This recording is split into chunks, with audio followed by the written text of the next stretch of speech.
Nusaybin'de bu Kamışlı'dan atılan roketler yüzünden Nusaybin'in tamamen tamamı boşaldı. Yalnız şu an Allah'a şükürler olsun hayat normale döndü ve insanlar geri dönmeye başladı. İşimize, gücümüze döndük. Bu yapılan anlaşmadan dolayı çok mutluyuz. Bir sevinç var ama maalesef buruk bir sevinç.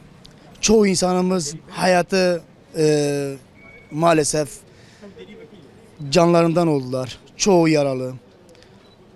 Allah'a şükürler olsun. Tek sevincimiz ki bir daha canların gitmeyeceği olması, insanlarımızın artık huzura erecek olması ayrı bir sevinç. Buruk bir mutluluk. Allah'a şükürler ediyoruz ki Rabbim bir daha böyle günler göstermesin inşallah.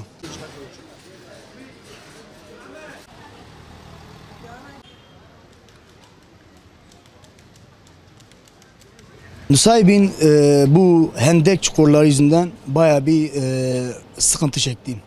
Nusaybin'de istikrar kalmadı. Millet işinden gücünden oldu. Bayağı insanlarımız iflas etti. O sıkıntıdan sonra bu sıkıntı üstüne geldiği zaman millet perişan oldu artık. Yani insanlarımızın artık bir daha böyle bir şeyi kaldıracak gücü kalmadı.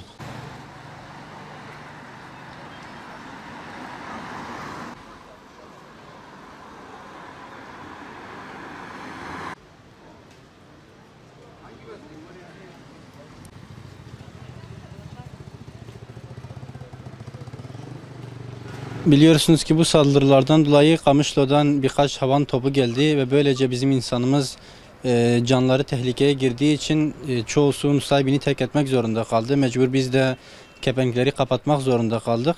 Ve elhamdülillah şu an kendi kepenklerimizi açmışız ve her ne kadar Nusaybin eskisi gibi insanları gelmemişse, dönmemişlerse bile temennimiz odur ki herkes dönecek Nusaybin'e ve eskisi gibi devam edecek inşallah.